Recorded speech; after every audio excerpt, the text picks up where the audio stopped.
বাস কাঁপানো মাথা নষ্ট ডান্স। এই বাসের মধ্যে বসে এভাবেও যে ডান্স করা যায়, এনজয় করা যায়, এটা তার একটা প্রমাণ। এই সম্ভব দুই বোনেই হবে। এরা ঘুরতে গিয়েছিল, ঘুরতে গিয়ে বাসে মানে রিটার্ন আসার সময় যেমন হয় এনজয় বাসের মধ্যে, তার থেকেও দ্বিগুণ বেশি এনজয় করে ফেলেছে বাসের মধ্যে। দেখুন সেই ভিডিও, কিভাবে এরা বাসের মধ্যে নেচে পুরো শরীর ঘেমিয়ে ফেলেছে এবং কি বাসের মধ্যে পুরো গরম করে ফেলেছে। ব্যাস দুজনাই কাফি হে।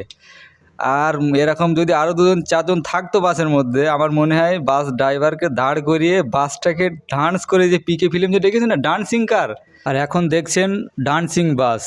ছোট ছোট ভিডিও এগুলো আর কি এডিট করেছি। ওই যে 1 নম্বর 2 নম্বর 3 নম্বর দিয়ে দিয়েছি, পুরো ভিডিওটাই আছে এখানে পরপর।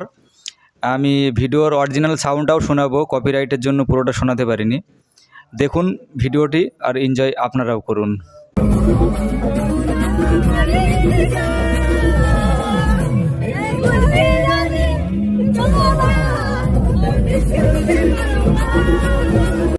ये हमारा साथ ये राजू भाई है बिहार से, ये भी बस में था और बस का अंदर क्या क्या हुआ सारा डिटेल्स वो भी बताएगा। थोड़ा उससे भी थोड़ा पूछ लेता है। बताइए बस में और क्या क्या मतलब कितना एंजॉय किया है तुम लोग बस का अंदर, जो अभी तो देख के ऐसा लग रहा है बहुत सारा एंजॉय किया होगा, तो बताइए और क्या क्या आगे हुआ है।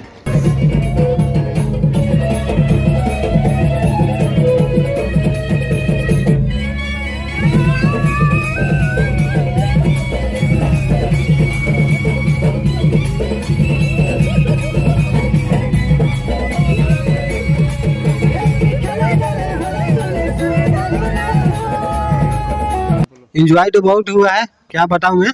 इसको अगले वाला सीट पे हम भी थे बैठे, जितना मुझको घूमने में नहीं मजा आया जितना इसको बस में चढ़ के इंजॉय आया हमको। आपको तो बोला था फिर भी आप नहीं जा पाया। आप बोलो मुझको तबीयत खराब, चलिए कोई दिक्कत नहीं है, काहे कि बस में घूमने जाओ चाहे कहूँ भी घूमने जाओ, इंजॉय होना चाहिए।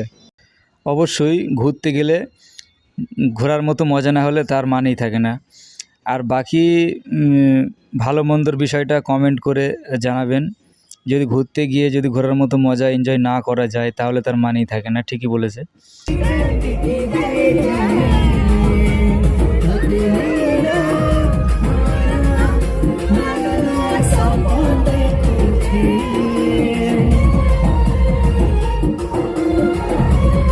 তবে বাকি খারাপ ভালো মন্দ নেগেটিভ পজিটিভ কমেন্টে জানাবেন, আর কেমন লাগলো ভিডিওটা জানাবেন, আর কোথা থেকে এরা কারা, এদের বিষয়ে জানতে গেলে আমি পরবর্তীকালে ভিডিওটা আরেকটা ভিডিও আছে আপডেট করে দেবো। আর ছোট ছোট শর্ট ভিডিও আছে এদের, আমি আপডেট করে দেবো। আর ভিডিওটা অবশ্যই লাইক কমেন্ট শেয়ার করবেন। ধন্যবাদ।